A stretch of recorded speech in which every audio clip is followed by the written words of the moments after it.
Hello students, today we're going to start a new lecture. This is still going to be physiological responses. This is going to be part 3. And in part 3 we're going to talk about the non-tropic hormone glands. So the glands associated with the non-tropic hormones. So if you refer back to our last list, this is everything except number 18. Let's begin. Okay, the first thing I'm going to do is draw an outline of the human form. So let's do that first. Okay, that looks awful. And so because this is hard for me to draw, I can never get it symmetrical. I'm going to use one that I've already created. So I'm going to use this one here. Okay, this has a little more symmetry. And so what we're going to do next, draw the endocrine structures that produce the hormones that we already talked about. None of these will be drawn to scale. Okay, so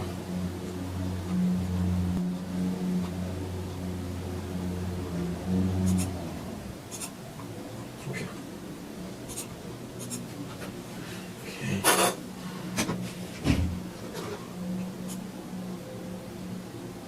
Okay. I think we're ready here. Okay, this first structure here is going to be found in the brain. It's the pineal gland. Let's go ahead and identify the hormones as we identify the endocrine structure. There are two hormones secreted by the pineal gland, serotonin and its counterpart, if you remember, melatonin. The next structure is going to be this one here, the one on the back. This is going to be the posterior pituitary gland. Okay, the posterior pituitary gland secretes two hormones that are of interest to us. Antidiuretic hormone, and this one is important in water retention. Oxytocin, the one that causes the uterine contractions during labor. And both of these have abbreviations. Oxytocin is OT, antidiuretic hormone is ADH. And on the front, this one should make a whole lot of sense.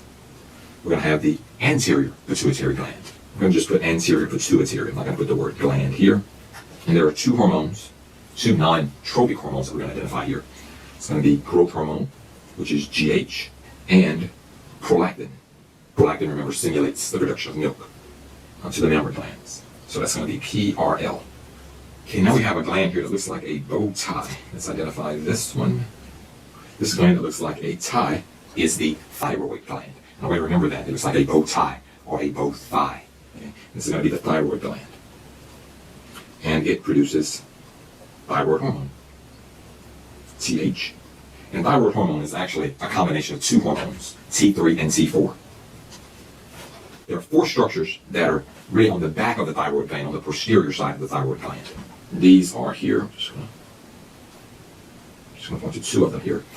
These are your parathyroid glands. And remember, they're not found on the front, they're on the back. But if I put them on the back, you'll be able to see them here. So this is the parathyroid. I'm not going to put gland. It's the parathyroid gland. And the hormone is the parathyroid hormone.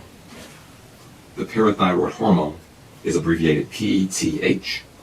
And it's also called parathormone. Parathormone. Okay, the next structure is going to be this one here. This is the thymus. And the thymus produces thymosin. This is going to be the kidney.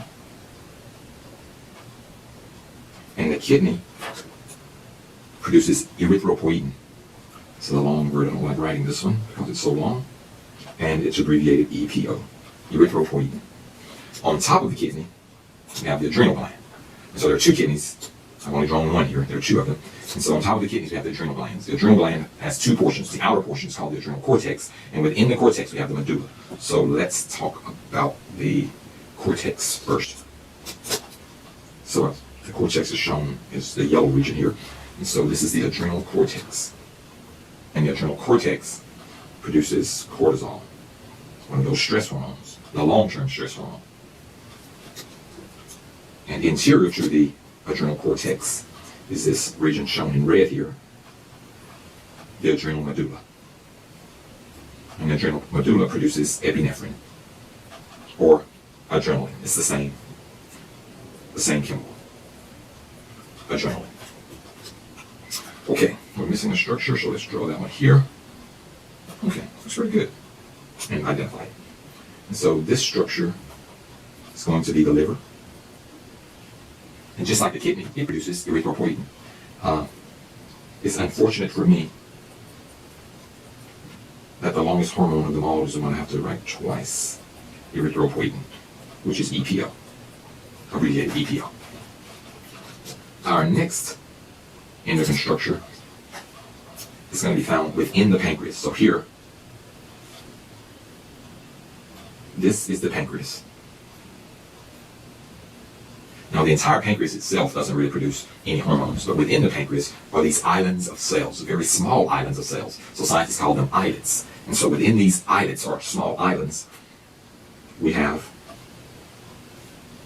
these beta islet cells. And so I'm going to say beta islet cells. And these beta islet cells of the pancreas produce insulin.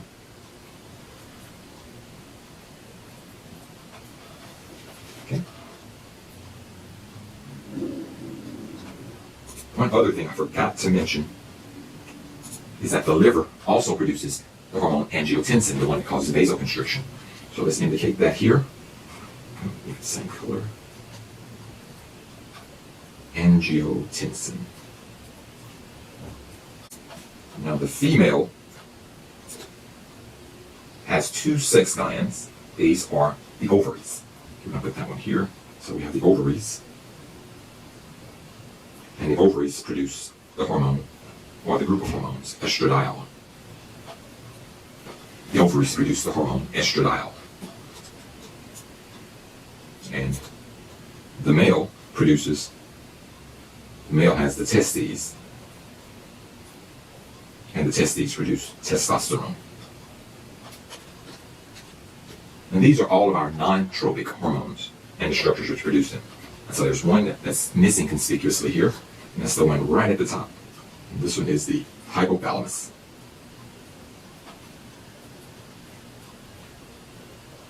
And the hypothalamus only produces tropic hormones. And so it only produces tropic hormones, or tropins. And we'll find out what those are later. And also, in addition, the anterior pituitary gland, in addition to growth hormone and prolactin, it also produces tropic hormones, or tropins, or releasing factors, those controlling hormones. So we'll put, which is the controlling hormones. And we'll identify those in the subsequent lecture. And so these are all of our hormones with their endocrine structures. And so this concludes this lecture.